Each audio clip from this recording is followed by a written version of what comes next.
Hello बच्चों, नमस्कार, good morning. कैसे हैं सभी लोग? उम्मीद करता हूँ बहुत अच्छे होंगे।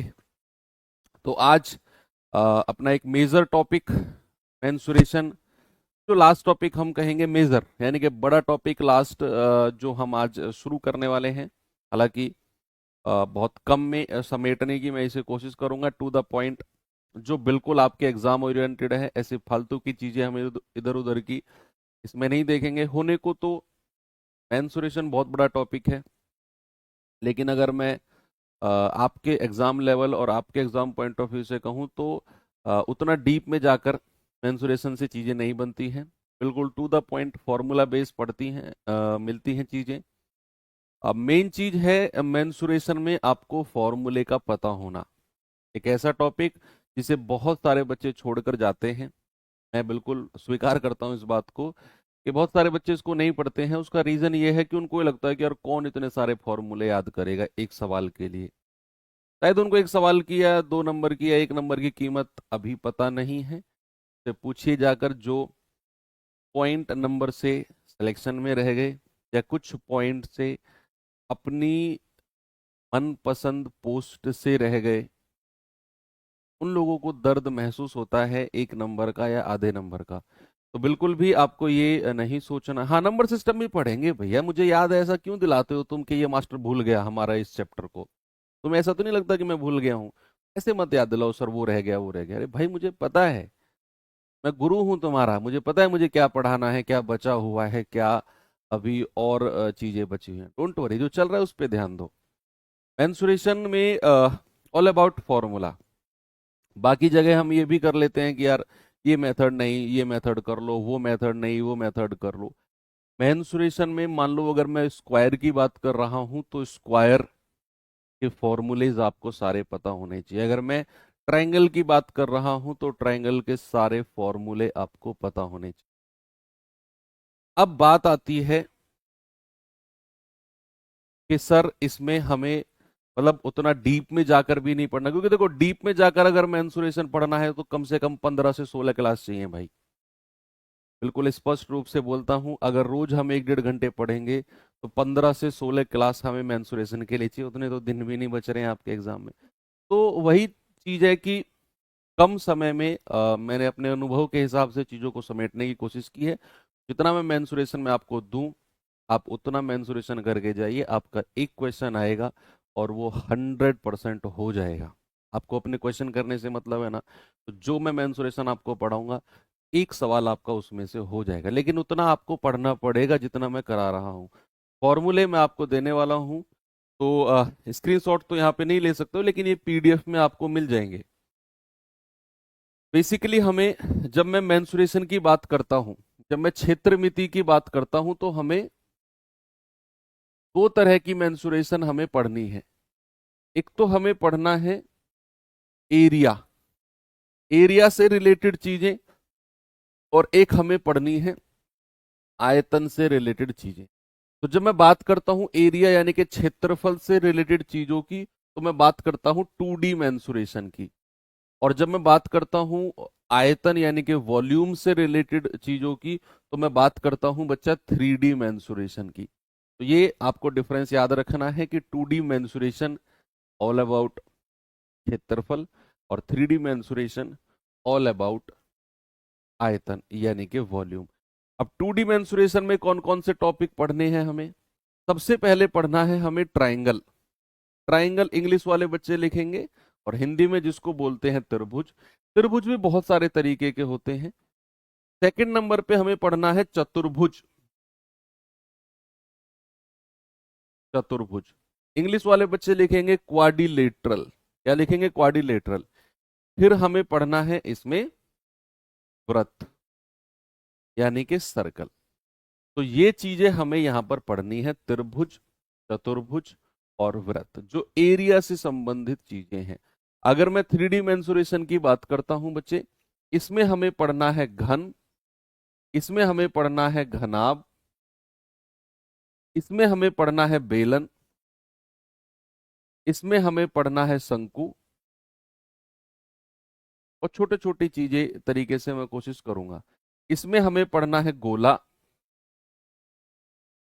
अर्धगोला, अर्धगोला।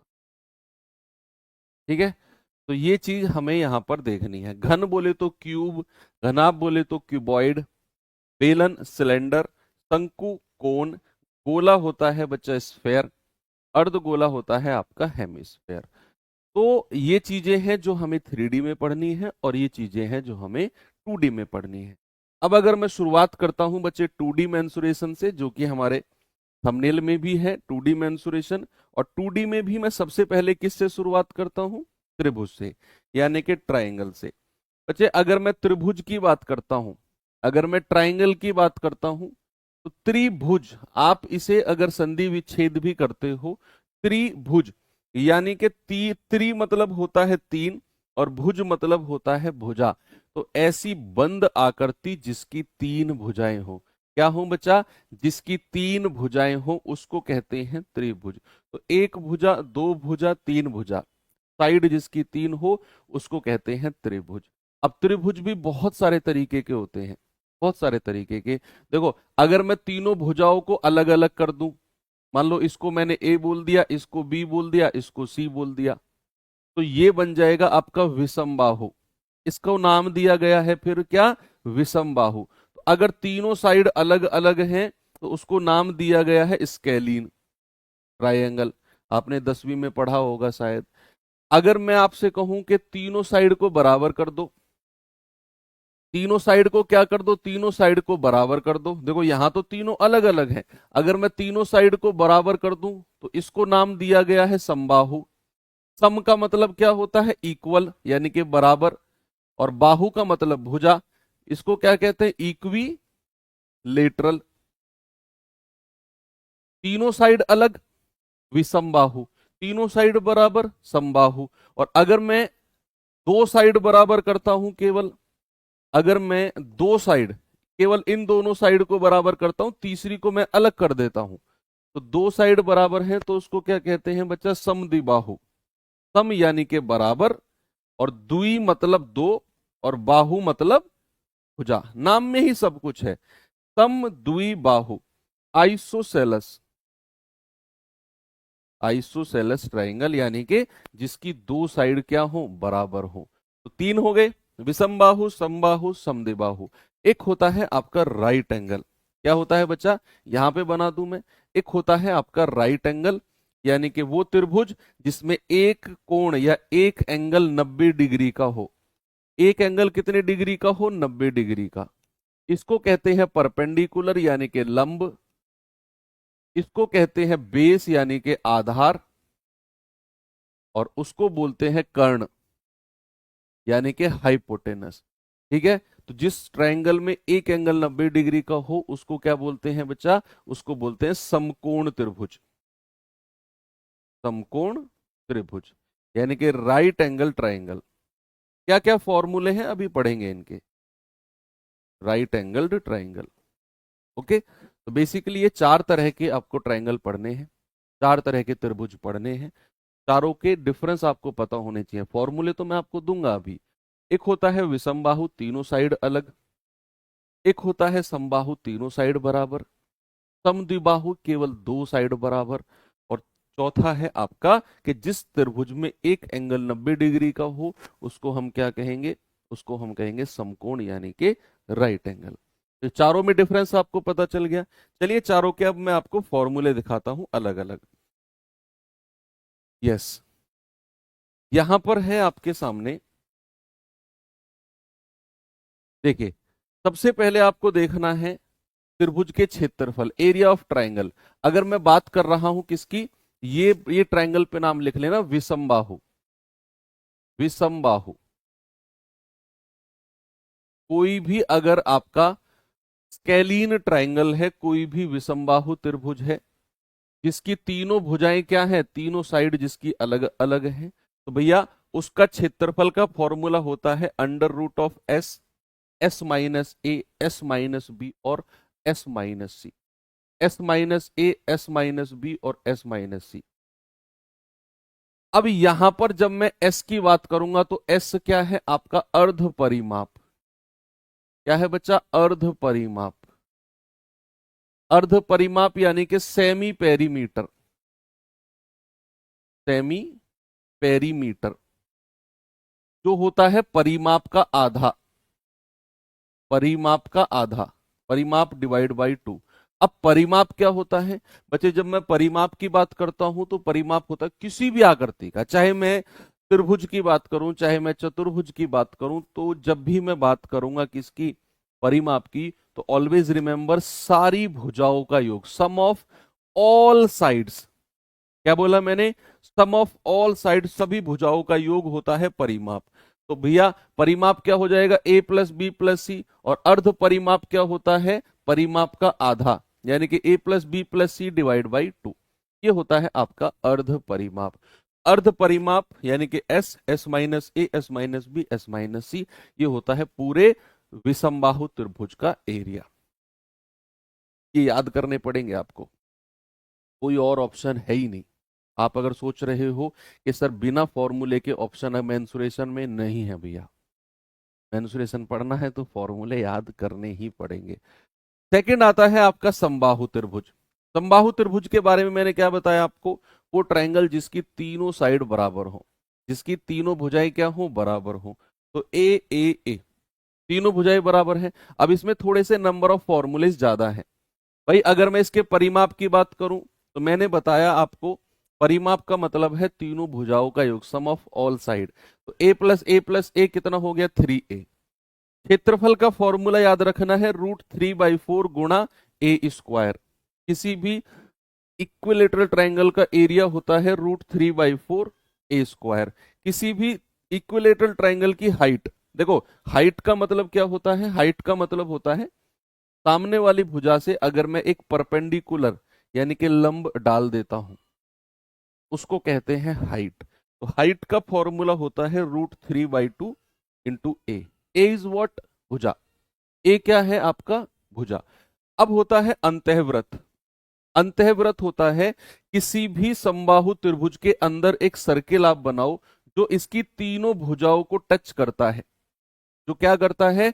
इसकी तीनों साइड को टच करता है, उसको बोलते हैं अंतःव्रत। किसी भी समबाहु त्रिभुज के अंदर एक सर्किल फिट करना है, इसकी तीनों साइड को टच करना चाहिए, तो वो होगा अंतःव्रत। और उसकी जो त्रिज्या होगी, उसकी जो त्रिज्या यानी कि रेडियस जो होगी, वो होगी बच्चा a/2√3। क्या होगी? a/2√3। एक होता है परिव्रत, यानी कि बाहर की तरफ तीनों कोने को टच करता हुआ, तीनों कोने को टच करता हुआ, उसको कहते हैं सरकम सर्कल। सरकम सर्कल। और इसको कहते हैं इन सर्कल। इन सर्कल, इन सर्कल का रेडियस क्या होता है? a/2√3। और सरकम सर्कल का रेडियस जो बाहर से कोनों को टच करता है, तो भैया उसका रेडियस हो जाएगा केवल √3। ओनली √3। किसका? बाहर वाले सर्कल का रेडियस। अंदर वाले सर्कल का रेडियस a/2√3। देखो a/√3 तो केवल बाहर वाले का है, और a/2√3 किसका है? अंदर वाले का है, सरकम सर्कल। ओके, ये फॉर्मूले इसके हैं थोड़े से। अगर मैं आगे बढ़ूं तो समद्विबाहु और समकोण और देख लो, फिर इन चारों के क्वेश्चन कर लेते हैं। समद्विबाहु और समकोण की बच्चा अगर मैं बात करता हूं तो आप देखिए, जब मैं समद्विबाहु, समद्विबाहु के बारे में मैंने आपको क्या बताया? ऐसा त्रिभुज, ऐसा ट्रायंगल जिसकी केवल दो भुजा बराबर हो। सम यानी कि इक्वल, द्वि यानी कि दो, और बाहु यानी कि भुजा। तो सम द्विबाहु यानी कि आइसोसेलेस, जिसकी केवल दो भुजाएं, आप देखो ये बी है, ये बी है, ये दो भुजा क्या है? बराबर है, तीसरी भुजा अलग है। तो समद्विबाहु ऐसा ट्रायंगल जिसकी केवल दो भुजा बराबर हो, तो उसके फॉर्मूले क्षेत्रफल क्या हो जाएगा? a/4। A what is? यानी कि जो कॉमन वाली भुजाओं से अलग है, ये तो कॉमन हो गई, जो कॉमन वाली भुजाओं से अलग है उसका बटे 4, और रूट में 4b² माइनस a²। b² यानी कि जो कॉमन वाली साइड है, तो 4b² माइनस a² यानी कि सामने वाली। फिर से देखो कि भैया इसके क्षेत्रफल का फॉर्मूला होगा a/4। ए क्या है यहां पर? जो तीसरी साइड है, कॉमन वाली से अलग, a/4 under root 4b² minus a square, b क्या है कॉमन वाली साइड, तो 4b² माइनस ए स्क्वायर, ये हो जाएगा क्षेत्रफल। अगर मैं ऊंचाई की बात करूं तो बस a/4 की जगह आपको क्या करना है 1/2, क्या करना है 1/2 करना है, तो 1/2 और ब्रैकेट में तो वही रहेगा जो क्षेत्रफल के केस में है, जो क्या है जो क्षेत्रफल के केस में है बच्चा, b/4। अरे आपने वो रटा हुआ है बच्चा, कितने मासूम हो तुम लोग यार, कह रहे सर b/4 होगा। भैया आपने जो रटा हुआ है ना, वो ये रटा हुआ है कि ये a है, ये a है, ये b है, तब b/4 होगा। यानी कि जो अनकॉमन साइड है ना, उसका बटे 4। मैं जानता हूं तुम कहां बोल रहे हो, ये अनकॉमन वाली का बटे 4, तो मैंने भी तो अनकॉमन वाली का बटे 4 किया है। कहीं रूल है क्या कि 20 यहीं पे रखना है? कोई बात नहीं, आपने इस तरीके से रटा हुआ, कॉमन वाली साइड को a मानकर और तीसरी को b, तब आपने b/4 रटा हुआ है। कोई बात नहीं, यहां पर कुछ अलग है, यहां पर इन दोनों को बराबर करके तीसरी को अलग किया हुआ है a को, तो a/4 होगा फिर। चलिए, तो ये दो फॉर्मूले इसके समद्विबाहु के हैं।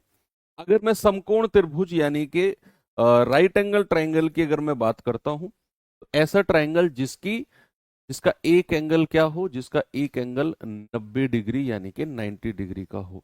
अब यहां पर क्या होगा बच्चा, ये लंब यानी कि परपेंडिकुलर होता है, ये आधार यानी कि बेस होता है, और ये कर्ण यानी कि आपका हाइपोटेनस होता है।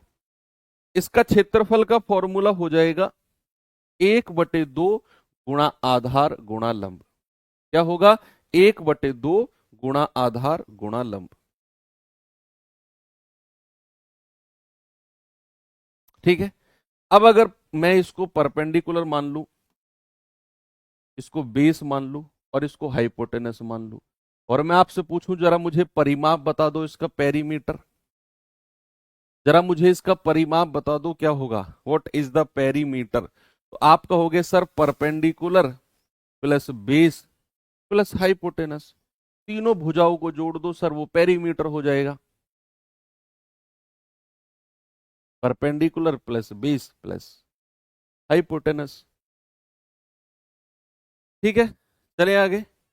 चलिए, ये दो चीज और हैं जो इसमें थोड़ी सी देखनी है। क्या है जरा देखिए, अगर मैं किसी भी समबाहु त्रिभुज के अंदर की तरफ, किसी भी समबाहु त्रिभुज के अंदर की तरफ बच्चा अगर कोई सर्किल बना दे,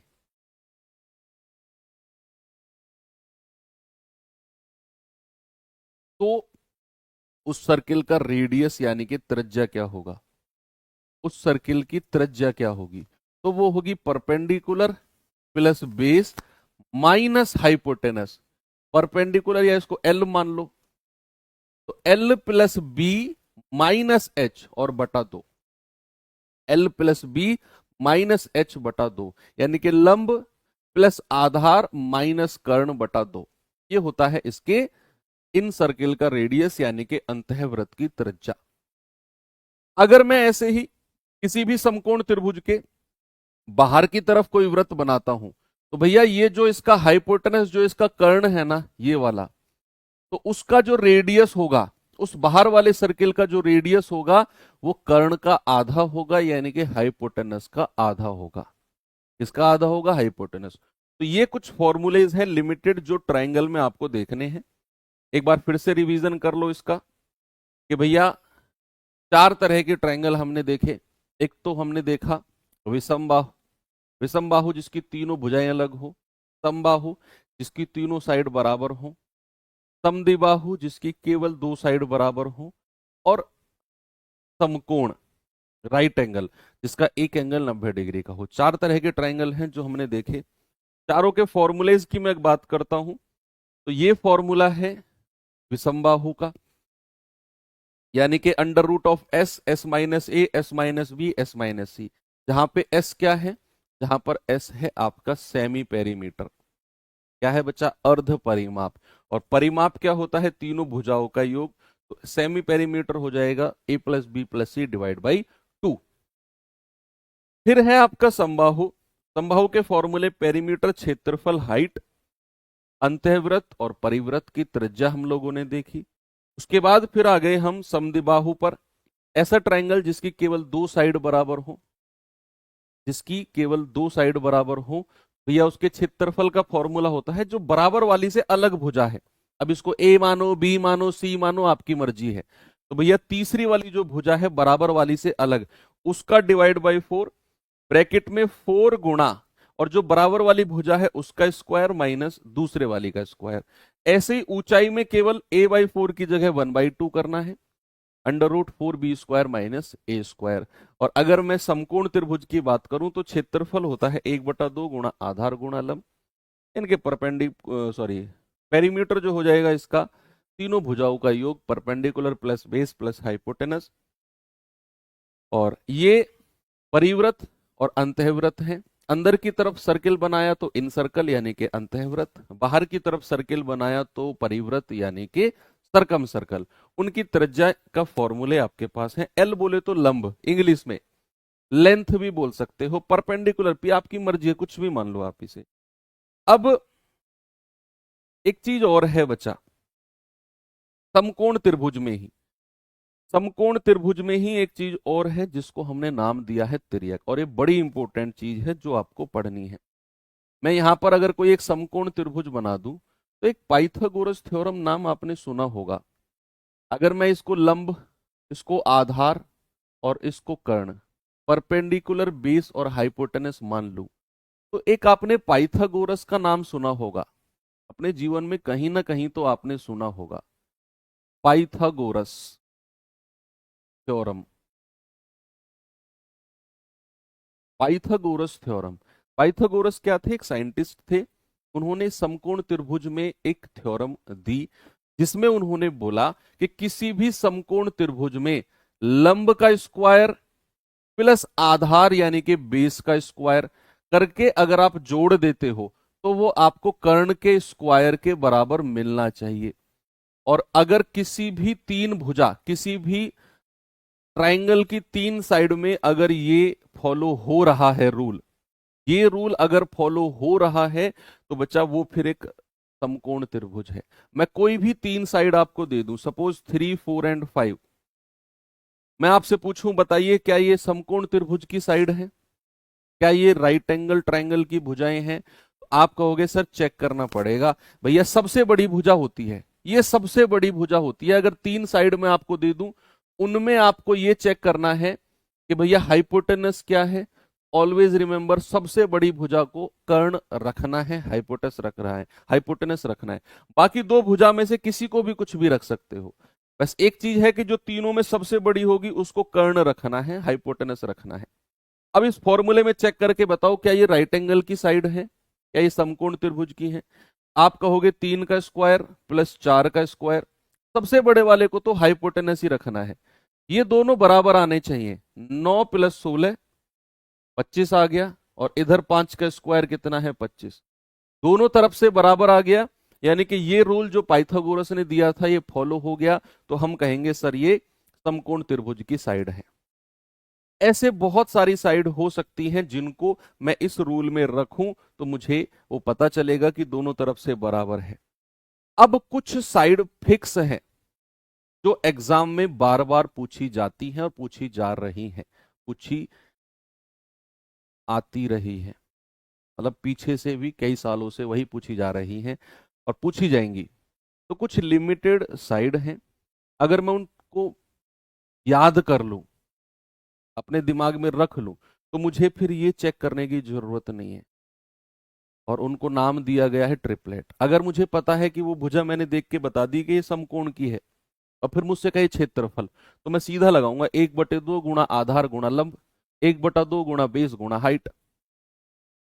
अगर मुझे नहीं पता है या नहीं पता चला कि ये तीन साइड समकोण की हैं, तो भैया फिर मैं लगाए चला जाऊंगा वो Heron's formula, n√s s minus a s minus b s minus c वगैरह, है ना। तो इसीलिए कुछ साइड हैं जो आपको दिमाग में रखनी है, और उनको नाम दिया गया है ट्रिपलेट। क्या नाम दिया गया बच्चा? Triplet, important triplet. और इंग्लिश में आप कह सकते हो तिर्यक।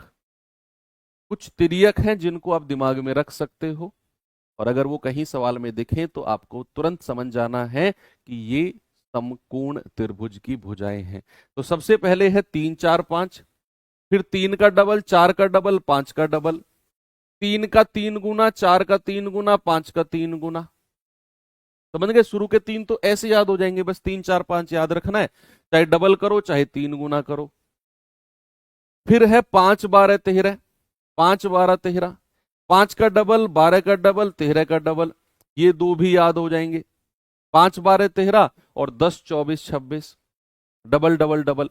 फिर आते हैं 7 24 25, फिर आते हैं 20 21 29, 20 21 29। इन सबको आप पाइथागोरस के उस रूल में रखोगे ना, ये सब फॉलो हो जाएंगे, सारे के सारे क्या होंगे, ये फॉलो हो जाएंगे। फिर है 12 35 37, फिर है 13 84 85, 8 15 17 इंपोर्टेंट है, 9 40 41 इंपोर्टेंट है, 11 60 61, 16 63 और 65।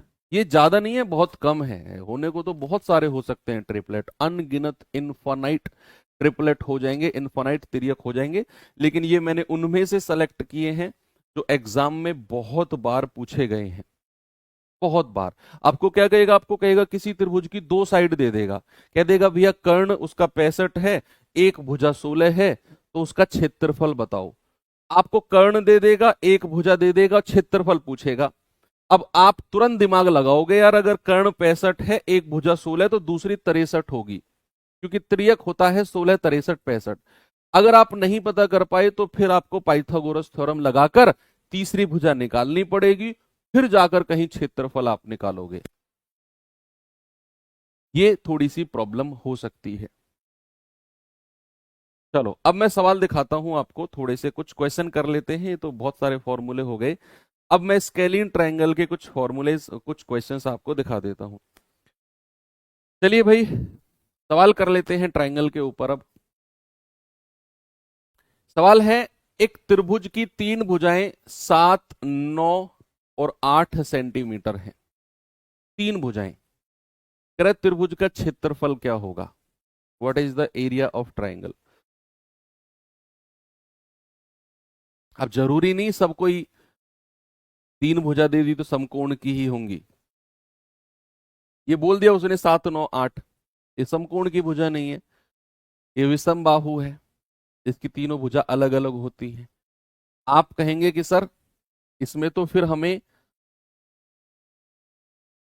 हीरोन्स फॉर्मूला लगाना पड़ेगा, मान लो ये 7 है, ये 9 है, ये 8 है, तो सबसे पहले तो सेमी पेरीमीटर लगाओ, 7 + 9 + 8 डिवाइड बाई 2, तो 9 और 7 16 और 8 24/2, यानी कि 12। तो सेमी पेरीमीटर कितना आ गया, 12।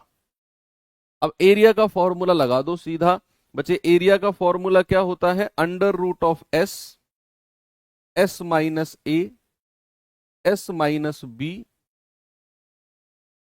और s-c, √(s), s-a, s-b और s-c। s बोले तो 12, s-a 12 में से कोई सी भी एक भुजा घटा दो, 12 में से 7 गया 5, s-b 12 में से 8 गया 4 और s-c 12 में से 9 गया 3। ये आपका एरिया आ गया, s, s-a, s-b और s-c। भाई आप कहोगे 4 तिया 12, 12 12 में 144, इन दोनों की गुणा करो 12, 12 की 12 में गुणा कर दो 144, 5 को अलग रहने दो, 5 को क्या रहने दो, अलग, क्योंकि हमें पता है 144 एक परफेक्ट स्क्वायर है, जो कि 12 बाहर आ जाएगा। आपका जवाब कितना हो जाएगा, आपका जवाब हो जाएगा 12√5, यानी कि ऑप्शन नंबर ए। कितना होगा बच्चे, देखो मैंने कहा ना मेंसुरेशन में फॉर्मूला पता है तो सब कुछ पता है, और अगर नहीं पता तो भैया फिर कुछ भी नहीं पता आपको। एक त्रिभुजाकार गत्ते की तीन भुजाएं हैं, 13 14 15, कह रहा है 8.75 रुपए प्रति मीटर स्क्वायर की दर से इसे रंगवाने का खर्चा क्या होगा, इसे रंगवाने का खर्चा क्या होगा, बोलिए।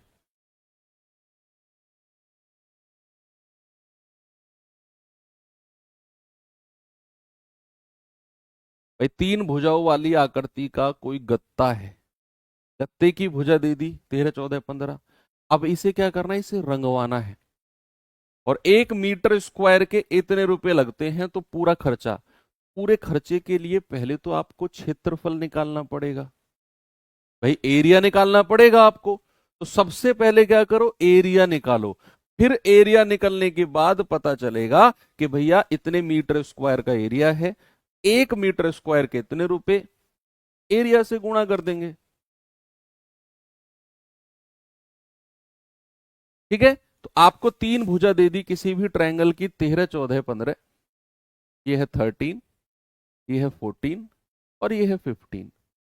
आप क्या करो, आप इसमें सीधा सेमी पेरीमीटर अर्ध परिमाप और फिर इसका क्षेत्रफल का फॉर्मूला √(s), s-a, s-b और s-c। तो सबसे पहले अर्ध परिमाप निकाले, तो वो आएगा 13 + 14 + 15 डिवाइड बाई 2। 13 तिया 39, तो 41 और 1 42 बटे 2, कितना आ गया 21। अर्ध परिमाप कितना आ गया बच्चा 21।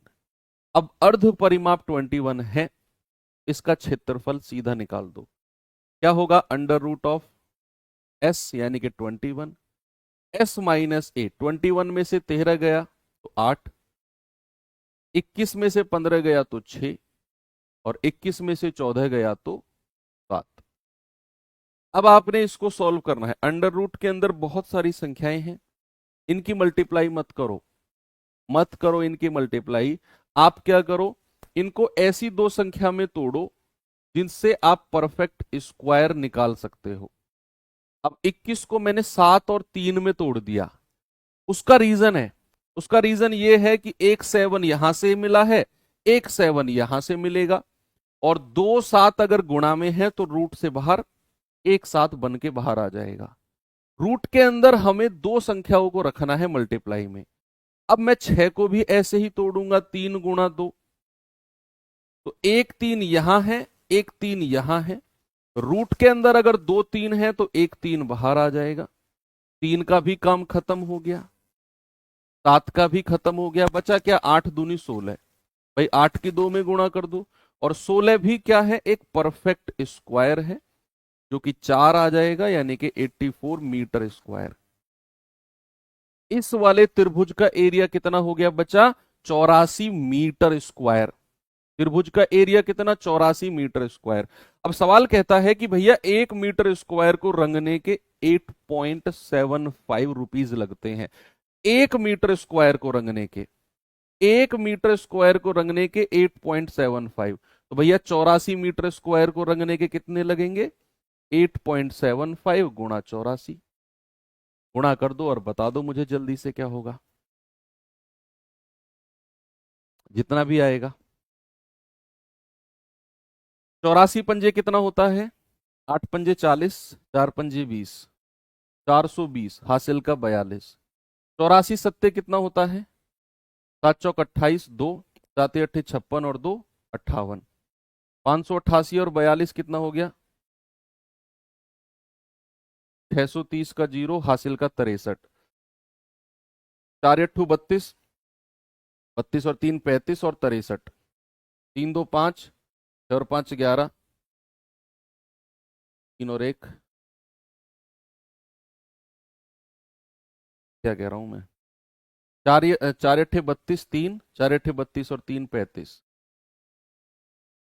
नहीं 84 अट्ठे 8 चौक 32, 3 8 अट्ठे 64 और 3 67, और उसमें 63 और जोड़ना है। 3 2 5 7 6 13, 735। तो 735 क्या हो गया, 735 आ जाएगा, 735.00,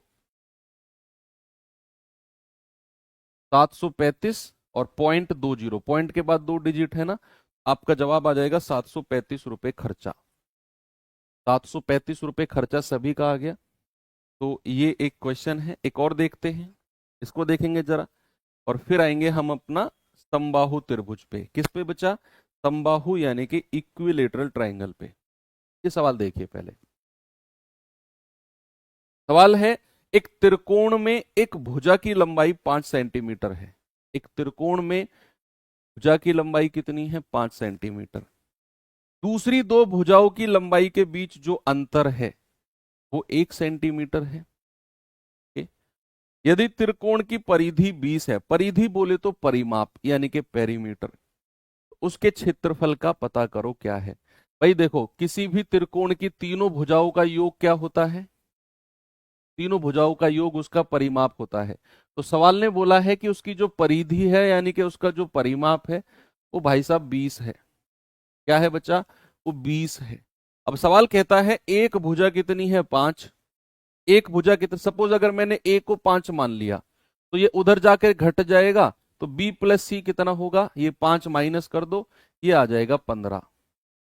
तो बी प्लस सी कितना हो जाएगा? 15। यानी कि एक भुजा को अगर मैंने 5 माना तो ये उधर जाकर 20 में से घटा, दूसरी दो का योग आ गया 15।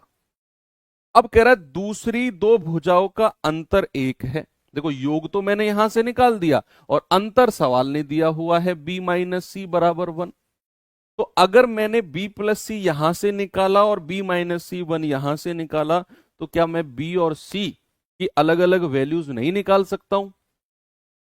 क्या मैं b और c की अलग अलग वैल्यूज नहीं निकाल सकता हूं भैया? बिल्कुल निकाल सकते हो, क्योंकि आपने अभी अभी तो पढ़ा। कौन सा चैप्टर? कल ही जो मैंने पढ़ाया था आपको, बोट एंड स्ट्रीम। दोनों को जोड़ेंगे, 2 से डिवाइड कर देंगे 8, और c की वैल्यू के लिए बड़े में से छोटा, 15 में से 1 गया 14 और डिवाइड बाई 2 यानी कि 7। तो b की वैल्यू 8 और c की वैल्यू कितनी? 7। और a की तो 5 सवाल ने दे ही रखी है। अब तीनों साइड आ गई। सबसे पहले क्या करो, इसका अर्ध परिमाप निकालो। तो वो होता है परिमाप का आधा। तो परिमाप हमें दिया हुआ है 20, हमें जोड़ने की जरूरत नहीं है। हमें 20 दिया हुआ है और उसका आधा कर दो यानी कि 10, और फॉर्मूला लगा दो एरिया का। क्या होता है? Under root of s, s minus a की वैल्यू 5 है तो 10 में से 5 गए 5, एस माइनस बी 10 में से 8 गया 2, और एस माइनस सी 10 में से 7 गया 3। तो कितना आएगा बच्चा? 5 दूनी 10 तिया 30, 30 धाम 300, कितना आ गया? 300। कितना आ गया? ये आ गया आपका 300। बिल्कुल सही है। कोई समस्या किसी को? Under root of 300।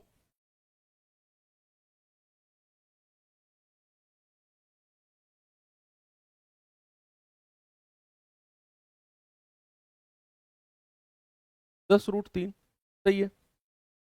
कितना आ गया भाई? ये 2 जीरो है, ये 2 जीरो का तो 10 बाहर आ जाएगा, 1 जीरो, और ये 3 अंदर फंसा रह जाएगा। अब रूट 3 की वैल्यू जो होती है, रूट 3 की वैल्यू को याद रखना 1.73 आपको याद रखनी है। रूट 2 की वैल्यू क्या होती है? 1.41। रूट टू की वैल्यू क्या याद रखनी है? 1.41। और रूट 3 की वैल्यू होती है, हालांकि वो क्वेश्चन में देगा, अगर वो इस तरह के कोई आंसर दे रहा है तो वो क्वेश्चन में देगा ब्रैकेट में कि रूट 3 को इतना मान के चलो। तो रूट 3 को 1.73 में वैल्यू लेता हूं, 1.73 कितना हो जाएगा? हो जाएगा 17.3। यही आ रहा है जवाब। तो क्या गड़बड़ है? सही तो है। 10 रूट 3 बिल्कुल ठीक है। 5 कहां से आया? कौन सा 5? अरे, एरिया का फॉर्मूला होता है under root of s, s minus a, s minus b, और एस माइनस सी। होता है कि नहीं? अब एस कितना है? 10। एस माइनस ए पहली वाली भुजा 5 घटाओगे 10 में से 5 गया 5, एस माइनस बी 10 में से दूसरी भुजा 8 घटाओगे 2, और एस माइनस सी तीसरी भुजा घटाओगे 3। 3 दूनी 6, 6 पंजे 30, 30 की 10 में गुणा करोगे 300। 300 में से 2 जीरो का 1 जीरो बाहर आ जाएगा, 3 अंदर रह जाएगा। 10 रूट 3 कह लो या 17.3 बोल लो, यही बनेगा। ठीक है, चलो। तो यहां पर इसको ऐसा कर सकते हो आप, 10 रूट 3, हाँ ऐसा भी बोल सकते हैं। ये रूट छोड़ दिया, ऐसा हो सकता है टाइपिस्ट भैया ने रूट छोड़ दिया हो। आपका जवाब फिर 10 रूट 3 हो जाएगा। 10 रूट 3। ऑप्शन नंबर बी मेरा सही है। चलिए यहां से आगे बढ़ते हैं और इक्विलेटरल ट्रायंगल की तरफ चलते हैं। बच्चा इक्विलेटरल ट्रायंगल में क्या होता है? इक्विलेटरल ट्रायंगल में होता है वो ट्रायंगल जिसकी तीनों भुजाएं बराबर हो। क्या हो? जिसकी तीनों साइड बच्चा इक्वल हो। तो तीनों साइड इक्वल वाले के फॉर्मूले एक बार देख लीजिए। समबाहु त्रिभुज के ये रहे, परिमाप क्षेत्रफल ऊंचाई, तीनों देख लो एक बार। परिमाप क्षेत्रफल ऊंचाई, अंतःवृत्त की त्रिज्या, परिवृत्त की त्रिज्या, ये 5 फॉर्मूले यहां आपको ध्यान में रखने हैं। सवाल कैसे बनते हैं जरा दिखाता हूं आपको। ये सवाल देखिए, थोड़ा सा जो हमने अभी पढ़ा है ना विसंबाहु, उसमें थोड़ा सा काम करना पड़ता है। लेकिन अब जो आएंगे जैसे इक्विलेटरल है, ये सीधा फॉर्मूला बेस होगा, सीधा फॉर्मूले की डिजिट आपको दी होगी, रखो आंसर। विषमबाहु में थोड़ा सा सेमी पेरीमीटर, अर्ध परिमाप, फिर वो रूट वगैरह, वो थोड़ा सा काम है वहां पर। ये देखो ये सिंपल है, कह रहा है उस समबाहु त्रिभुज का क्षेत्रफल बताओ जिसकी भुजा 12 है। ऐसा क्वेश्चन आपके एग्जाम में आपको देखने को मिलेगा, बिल्कुल to the point direct question कि आपको समबाहु त्रिभुज का एरिया बताना है जिसकी भुजा 12 है। अब अगर आपको फॉर्मूला पता है कि भैया √3/4 गुणा ए स्क्वायर होता है, √3/4 गुणा ए स्क्वायर एरिया होता है, ये होता है √3/4 ए स्क्वायर। तो ये हो जाएगा √3/4 और भुजा कितनी दे रखी है? 12, 12 का स्क्वायर। √3/4 और 12 का स्क्वायर क्या होता है? 144। 4 से जाएगा 36 बार, यानी कि 36√3। इतना सिंपल क्वेश्चन आएगा, आप भरोसा करो मेरा, इतना सिंपल क्वेश्चन आएगा आपके एग्जाम में मेंसुरेशन का। ठीक है, आगे बढ़े। चलो ये सवाल देखिए जरा। सवाल है, यदि एक समबाहु त्रिभुज का शीर्ष लंब यानी कि ये हाइट, हाइट 24√3 है, तो भैया इसकी भुजा की लंबाई क्या होगी? हाइट का फॉर्मूला क्या होता है? हाइट का फॉर्मूला मैंने आपको अभी अभी लिखवाया, √3/2 इंटू ए, और बराबर कितना दे रखा है? ये 24√3। तो √3 से √3 गया, 2 की गुणा उधर होगी, तो ए बराबर कितना आ गया? 48। वही आपसे पूछा है प्रत्येक भुजा की लंबाई, प्रत्येक भुजा की लंबाई 48, 48।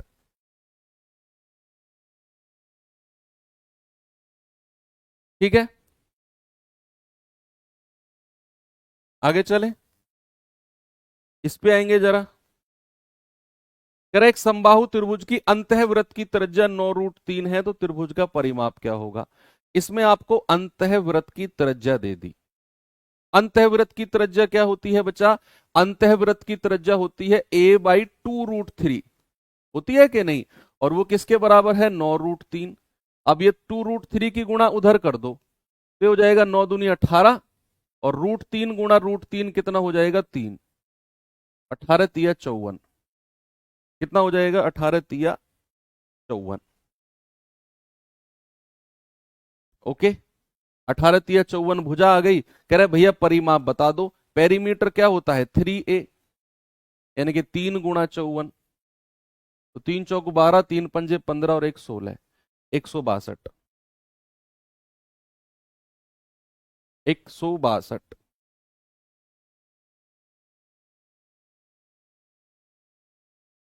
48 क्यों होगा? और क्या होगा? 48 नहीं होगा तो फिर क्या होगा? तुम बता दो भैया, मैं तो वो लिख दूंगा। ये दो नीचे है, उधर 24 में जाके गुणा होगा। मुझे तो 48 लगता है, तुम्हारे हिसाब से क्या है? तुम बताओ।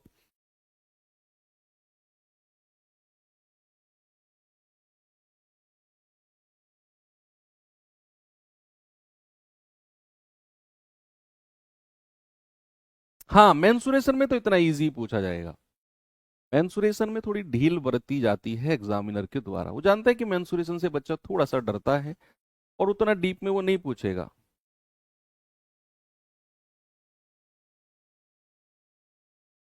सवाल है, यदि एक समबाहु त्रिभुज की भुजा 12 सेंटीमीटर है, तो बाह्य त्रिज्या और अंतः त्रिज्या के बीच डिफरेंस बताना है, क्या होगा?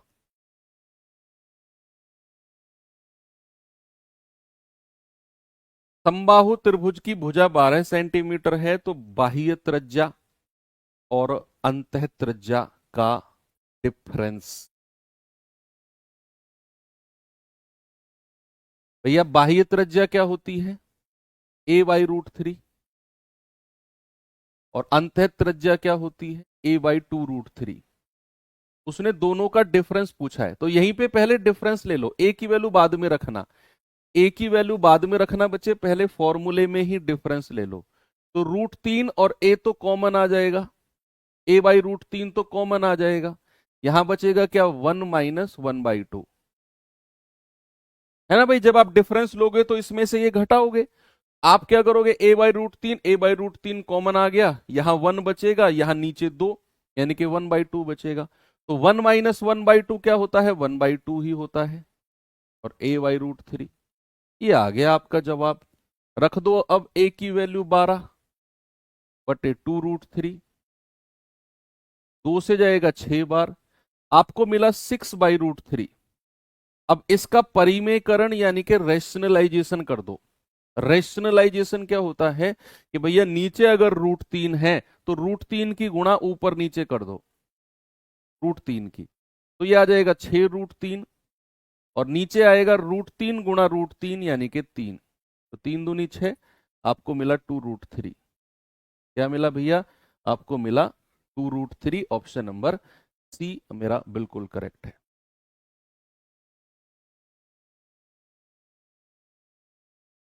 ओके, चलिए फिर हमने समबाहु त्रिभुज के बाद क्या पढ़ा था? समबाहु त्रिभुज के बाद पढ़ा था बच्चे हमने समद्विबाहु।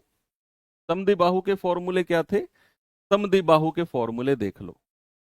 समद्विबाहु के फॉर्मूले कि भैया जिसकी दो भुजाएं बराबर हो और तीसरी भुजा अलग हो, उसको बोलते हैं समद्विबाहु।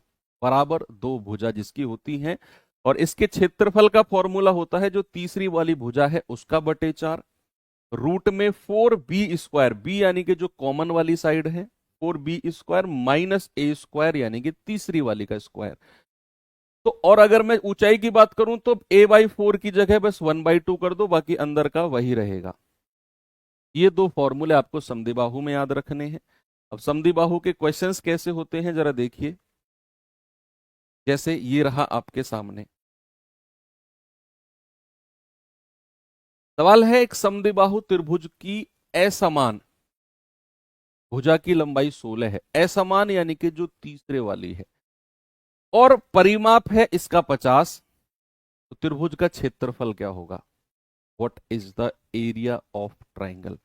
तो यहां पर बच्चे अगर मैं बात करूं समद्विबाहु त्रिभुज की, उसने बोला है असमान भुजा 16 है, यानी कि तीसरी वाली साइड 16 है, और ये भुजा क्या है? ये बराबर है। समान वाली क्या है? वो बराबर है। अब कह रहा है भैया परिमाप 50 है। परिमाप का मतलब पेरीमीटर, मतलब तीनों भुजाओं का योग, सम ऑफ ऑल साइड्स। तो a प्लस ए कितना हो गया? 2a प्लस 16 बराबर कितना है? 50। तो यहां से 2a बराबर क्या होगा? ये 16 उधर जाकर घटेगा तो 34, और 2 से जाएगा तो 17, यानी कि भुजा बराबर वाली भुजा कितनी आ गई? 17। ये भी 17, ये भी 17। अब आप इसका फॉर्मूला लगा दो एरिया का, यानी कि 16/4 √4 कॉमन वाली भुजा 17 का स्क्वायर माइनस 16 का स्क्वायर। ये सॉल्व कर लीजिए, आपका जवाब हो गया। बताइए, ये जाएगा 4 चौक 16, 4 इंटू 17 का स्क्वायर क्या होता है? 289, माइनस 16 का स्क्वायर क्या होता है? 256। तो 4 नाम 36, 3 4 अट्ठे 32 और 3 35, 4 दूनी 8 और 3 11, माइनस 256। तो भैया 1156 में से 256 घटाओगे तो अंडर रूट में कितना बचेगा? 900। 1156 में से 256 घटाओगे तो कितना बचेगा? 900।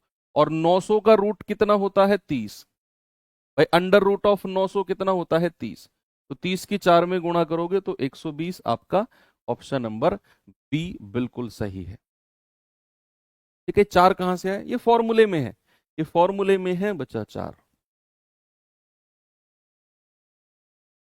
ओके, हाँ सर, क्या इसमें हीरोज फॉर्मूला लगा सकते हैं? बिल्कुल लगा सकते हो, आपकी मर्जी है। आप इसमें हीरोज फॉर्मूला लगा दो, यानी कि इसका सेमी पेरीमीटर ले लो, अर्ध परिमाप तीनों भुजाओं को जोड़ के डिवाइड बाई 2, और फिर s minus a, s minus b, s minus c कर दो, वहां से भी आपका हो जाएगा।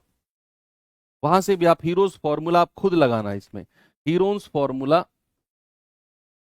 फॉर्मूला खुद लगाना, under root of s, s minus a, s minus b और एस माइनस सी, ये खुद लगा के मुझे बताना, जवाब मैच होना चाहिए।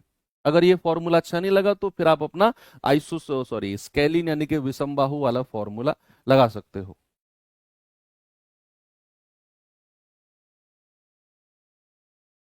इसे करेंगे जरा। सवाल है, एक समद्विबाहु त्रिभुज की प्रत्येक समान भुजा की लंबाई, एक समद्विबाहु त्रिभुज की प्रत्येक समान भुजा की लंबाई और तीसरी भुजा की लंबाई का अनुपात, समान भुजा और तीसरी भुजा की लंबाई का अनुपात कितना है?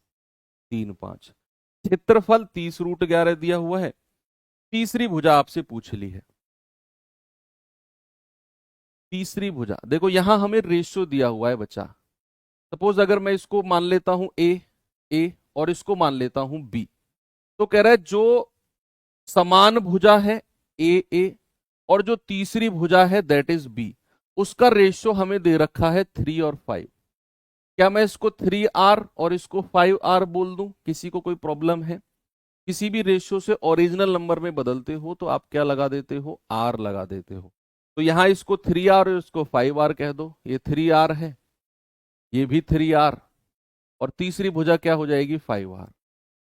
अब आप इसमें क्षेत्रफल का फॉर्मूला लगा के और वहां से R की वैल्यू निकालोगे, और जब R की वैल्यू आएगी तो उसने बोला है तीसरी भुजा, that is value of 5R। बताइए भाई, फॉर्मूला क्या होता है हमारा?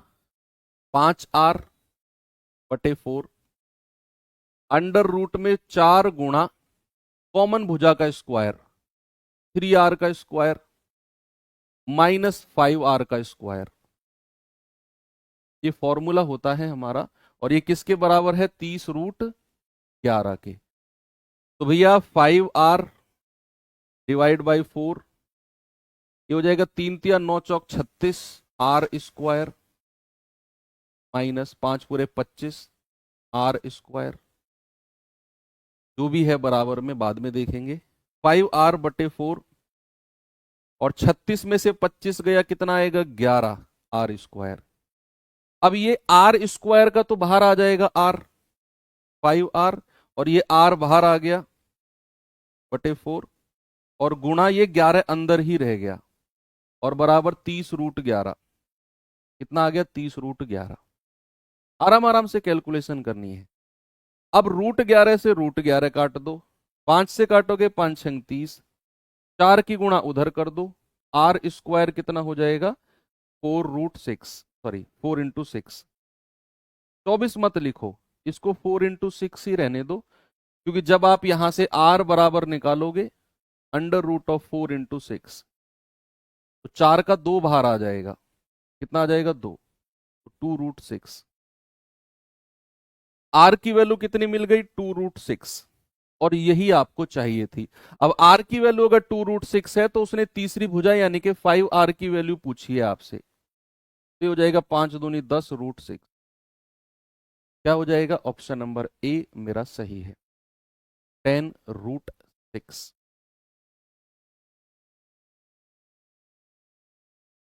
ओके, चलिए समकोण त्रिभुज के बारे में अगर हम देखें तो समकोण त्रिभुज के पहले फॉर्मूले देख लेते हैं।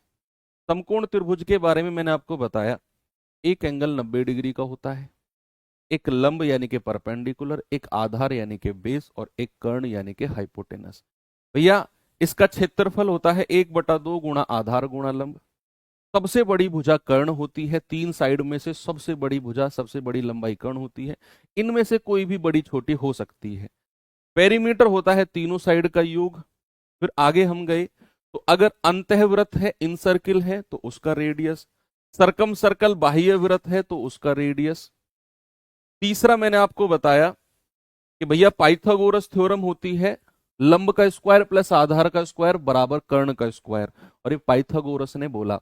कि किसी भी त्रिभुज की तीन भुजाएं अगर इस फॉर्मूले को सेटिस्फाई कर रही हैं और उन तीन भुजाओं में से सबसे बड़ी को रखना है कर्ण यानी कि हाइपोटेनस, बाकी किसी को कुछ भी रख सकते हो, ये बराबर आना चाहिए तो वो साइड राइट एंगल ट्राइंगल की होंगी। अगर ये सेटिस्फाई नहीं है तो वो साइड राइट एंगल की नहीं है।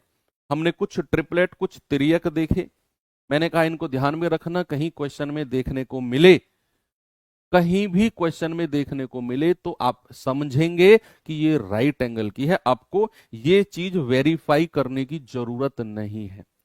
अगर आप दो तीन बार याद नहीं करना, बस तीन चार बार इनको अपने दिमाग में ना घुमा लेना है, बस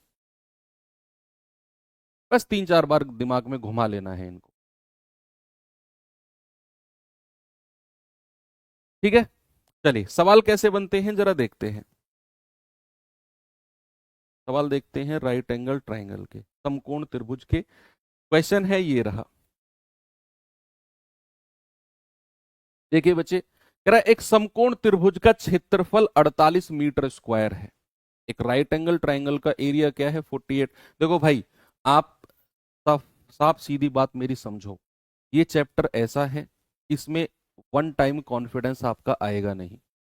जैसे आप अर्थमेटिक पढ़े, अर्थमेटिक सीखे, वो ऐसे क्वेश्चंस थे, ऐसे चैप्टर थे जो कहीं ना कहीं आपने कहीं ना कहीं वो पढ़े हुए हैं, या उनको समझने में इतनी चीजें नहीं जाती, क्योंकि वो उनमें ना तो कोई फॉर्मूला लगता है, बस सवाल पढ़ा एक तरीका सीख लिया और एक जैसे 10-12 क्वेश्चन कर लिए, अर्थमेटिक हो गया। ये एडवांस मैथ का पार्ट है। पहली बात तो मैं इसके बिल्कुल खिलाफ हूं कि आपके सिलेबस में रिवीजन होना चाहिए और अर्थमेटिक ही पार्ट रखना चाहिए, मेंसुरेशन रखना ही नहीं चाहिए। प्रॉपर एडवांस मैथ आता है और पता नहीं क्यों ये लोग रख देते हैं। मैं हर बार कहता हूं कि यार हटाओ इस मेंसुरेशन को, या तो रखना है तो पूरा एडवांस मैथ रखो, फिर पूरा एडवांस रखो ना, ट्रिग्नोमेट्री ज्योमेट्री अलजेब्रा सब रखो। एक तो तुम मेंसुरेशन रख देते हो, ऊपर से मेंसुरेशन इतना बड़ा चैप्टर है कि भैया एक क्वेश्चन तुम्हें रखना है उसमें से, और मेंसुरेशन इतना बड़ा है कि 15-20 क्लास से कम में खत्म होगा ही नहीं। मैं आपको कितना भी डिटेल में कितना भी डीप पढ़ा लूं, आपको कॉन्फिडेंस एक बार में आएगा नहीं, इस सच्चाई से वाकिफ हो जाओ। आप लोगों के अंदर इस टाइम फ्रस्ट्रेशन आ रही है, यार पता नहीं गुरुजी क्या पढ़ा रहे हैं, जल्दी जल्दी भाग रहे हैं, कुछ समझ में आ नहीं रहा, कैलकुलेशन नहीं हो रही है, कौन सी चीज कहाँ रखनी है, कौन सा फॉर्मूला कहाँ रखना है, समझ में नहीं आ रहा। सारे क्वेश्चन आपके दिमाग में आ रहे हैं ना? भाई मैं पूरे दिन बैठ के भी पढ़ाऊंगा ना मेंसुरेशन, ये क्वेश्चन तब भी तुम्हारे दिमाग में आएंगे। उसका रीजन है क्योंकि मेंसुरेशन बहुत बड़ा चैप्टर है, एडवांस मैथ का पार्ट है। 1-1.5 महीना इसको समझने को चाहिए खुद से, तब ये आएगा चैप्टर। तो इसीलिए मैं इसको बहुत कम में करा रहा हूं। तो मैं शुरू में ही मैंने बोला कि जितना मैं करा रहा हूं 1-2 बार उसी का रिवीजन कर लेना, उसी का रिवीजन बस, या आज की क्लास को दोबारा देख लेना, 1-2 बार और इसके क्वेश्चंस को खुद से ट्राई कर लेना, इतना सफिशिएंट है आपके क्वेश्चन के लिए। लेकिन अगर आपको अर्थमेटिक की तरह कॉन्फिडेंस चाहिए इस चैप्टर में, नहीं आ सकता है, नहीं आ सकता है, सच्चाई है। शायद और टीचर बोल दें कि आ जाएगा, मैं साफ बात बोलता हूँ क्योंकि मैं भी एक स्टूडेंट रहा हूँ और बहुत स्ट्रगल वाला स्टूडेंट रहा हूँ मैं भी। आपके अंदर जो चीजें चल रही है वो मेरे अंदर भी चल रही थी, ये नहीं आएगा कॉन्फिडेंस। बस इतना है कि जितना मैं आपको 3-4 क्लास में पढ़ाऊं उसका रिवीजन 2-3 बार कर लो बस। कह रहा है एक समकोण त्रिभुज का क्षेत्रफल है 48 मीटर स्क्वायर और समकोण वाली दो भुजा में से एक की लंबाई 8 है, दूसरी भुजा की क्या होगी? दरअसल क्या कह रहा है आपसे कि भैया ये राइट एंगल ट्राइंगल है, ये क्या है आपका राइट एंगल ट्राइंगल है। अब ये समकोण वाली भुजा, जब भी आपको ये वर्ड बात करेगा ना, समकोण वाली दो भुजा, समकोण वाली दो भुजा ये होती है। हाइपोटेनस कर्ण की बात नहीं करेगा, वो इनकी बात करेगा। कह रहा है समकोण वाली दो भुजा में से एक की है 8, दूसरी की पूछ रहा है और एरिया दे दिया। बड़ा सिंपल क्वेश्चन हो गया। किसी भी राइट एंगल, किसी भी राइट एंगल ट्राइंगल में अगर मैं एरिया की बात करता हूं तो 1/2 इंटू बेस, सॉरी ये बेस है, 1/2 इंटू बेस इंटू परपेंडिकुलर, और बराबर किसके दिया हुआ है 48 के। इन दोनों में से एक साइड आपको दे दी 8 गुणा पी बराबर 48, या बी मान लो, 2 चौक 8, 4 से जाएगा 12 बार, तो बी कितना आ गया 12। तो समकोण वाली दूसरी भुजा कितनी आ गई 12, यही आपसे पूछा है। ठीक है, चलिए अगले सवाल को देखते हैं। ये सवाल बताएंगे बच्चे जरा। सवाल है उस समकोण त्रिभुज का क्षेत्रफल बताओ जिसका आधार 7 है और संगत ऊंचाई 82 है। देखो यहां आधार और ऊंचाई दोनों दे दी आपको। यहां क्या कर दिया बच्चा, आधार, कर्ण की बात अभी, हाइपोटेनस की अब भी नहीं हुई। उसने बोला आधार 7 है, ऊंचाई 82 है, बताइए क्षेत्रफल। ये कर्ण है और इसकी हमें क्षेत्रफल में जरूरत पड़ती भी नहीं है। जब भी हम किसी राइट एंगल समकोण का एरिया निकाल रहे हो तो हमें आधार और ऊंचाई की ही जरूरत पड़ती है, कर्ण की नहीं पड़ती है। उसने दोनों देके एरिया पूछ लिया आपसे, तो 1/2 गुणा 7 गुणा 82, तो 2 से कटेगा 41 बार, 7 एकम 7, 7 चौको 28। एरिया कितना आ गया बच्चा, 287 centimetre square, option b 287 centimetre square. आगे अगर मैं चलूं तो ये सवाल देखिए जरा। कह रहा किसी समकोण त्रिभुज के कर्ण की लंबाई 13 है और अन्य दो भुजाओं की लंबाई 5 सेंटीमीटर है किसी एक की, तो त्रिभुज का क्षेत्रफल बताइए। अब देखना सवाल ने क्या बोला। सवाल ने बोला कि कर्ण की लंबाई तो 13 है, हाइपोटेनस कितना है 13। कह रहा है अन्य दो जो भुजा है ना उनमें से किसी एक की लंबाई 5 है, कोई भी एक मान लो, मैं कहता हूं ये 5 है। कह रहा क्षेत्रफल बताओ। अब भैया किसी भी समकोण ट्रायंगल का अगर मुझे एरिया चाहिए तो फिर मुझे हाइट और बेस दोनों चाहिए, मुझे लंब और आधार दोनों चाहिए, लेकिन ये तो है ही नहीं। अब मेरे पास दो ऑप्शन है ये साइड निकालने के लिए। या तो मैं पाइथागोरस थ्योरम लगाऊं, मैं क्या करूं, या तो मैं पाइथागोरस थ्योरम लगाऊं, या फिर जो ट्रिपलेट मैंने पढ़े थे उन ट्रिपलेट को याद करूं कि ऐसा ट्रिपलेट जिसमें हाइपोटेनस 13 आता हो, ऐसा त्रियक जिसमें हाइपोटेनस 13 हो। क्या ऐसा त्रियक मैंने आपको दिखाया था क्या, ऐसा ट्रिपलेट क्या मैंने आपको दिखाया था क्या जिसमें हाइपोटेनस 13 हो। हाँ जी सर ये रहा देखो, और एक साइड 5 है उसमें भी दी हुई है, एक 13 और तीसरी 12। यानी कि अगर एक साइड 5 है एक 13 है तो तीसरी साइड क्या हो जाएगी, तीसरी साइड बच्चा 12 हो जाएगी। ये हेल्प करेगा आपका ट्रिपलेट इतनी स्पीड से तीसरी साइड को कैलकुलेट करना। नहीं तो फिर आप क्या करेंगे, परपेंडिकुलर का स्क्वायर प्लस बेस का स्क्वायर बराबर हाइपोटेनस का स्क्वायर, पाइथागोरस लगाएंगे, वहां से फिर आपका बेस आएगा, थोड़ी सी कैलकुलेशन बढ़ जाएगी। अब आप क्षेत्रफल निकाल दो सीधा, 1/2 गुणा 5 गुणा 12, 2 से जाएगा 6 बार और 6 पंजू 30, कितना हो गया, ऑप्शन नंबर सी। इस पे आएंगे जरा, क्या बोला सवाल ने, एक समद्विबाहु समकोण त्रिभुज का क्षेत्रफल। अब उसने बोला है समद्विबाहु समकोण, क्या बोला बच्चे, उसने बोला समद्विबाहु, समकोण भी है और समद्विबाहु भी है, यानी कि ऐसा ट्रायंगल जिसकी दो भुजा बराबर हो तो समद्विबाहु होता है, और समकोण यानी कि राइट एंगल यानी कि 90 डिग्री का कोण भी हो। तो ये भुजा अगर मैं ए मान रहा हूं तो इसको भी ए मानना पड़ेगा, और ये तो हाइपोटेनस हमारा है ही, हाइपोटेनस को नहीं छेड़ना है, वो तो सबसे बड़ी भुजा होती है। बाकी दो भुजाओं को बराबर कर दो क्योंकि उसने समद्विबाहु यानी कि आइसोसेलस बोला है, और आइसोसेलस का मतलब होता है two sides are equal. Isosceles और वो भी राइट एंगल, दो साइड इक्वल है। अब क्या कह रहा है भैया, क्षेत्रफल 81 है, तो क्षेत्रफल अगर 81 है बच्चे, सबसे पहले आइसोसेलस राइट एंगल ट्रायंगल की ना कहानी एक चीज याद रखना, ये अगर ए है ये अगर ए है तो ये √2a हो जाएगा। पाइथागोरस थ्योरम लगाकर ये साइड अगर दोनों बराबर हैं तो हाइपोटेनस होता है √2a। ये रेशियो, ये रिलेशन, ये संबंध याद रखना कि अगर ये समद्विबाहु समकोण है, आइसोसेलेस राइट एंगल है जिसमें दो साइड बराबर है, तो हाइपोटेनस वाली साइड √2a हो जाएगी। कैसे होगी, हमने इसमें पाइथागोरस लगा दिया, ये का स्क्वायर प्लस ये का स्क्वायर बराबर इसका स्क्वायर, तो फिर वहां से सॉल्व होके ये बना है।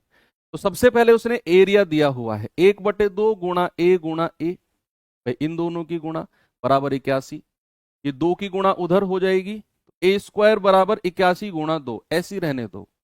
तो ए कितना हो जाएगा, अंडर रूट ऑफ 81 गुणा 2, और 81 का अंडर रूट कितना होता है 9, यानी कि 9 रूट 2।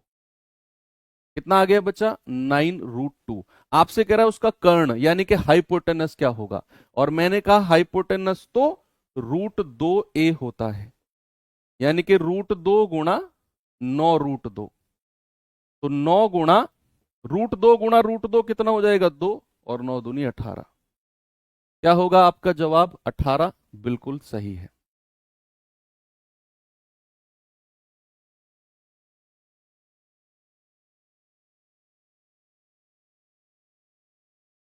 चलिए अब आपको ये खुद से करना है।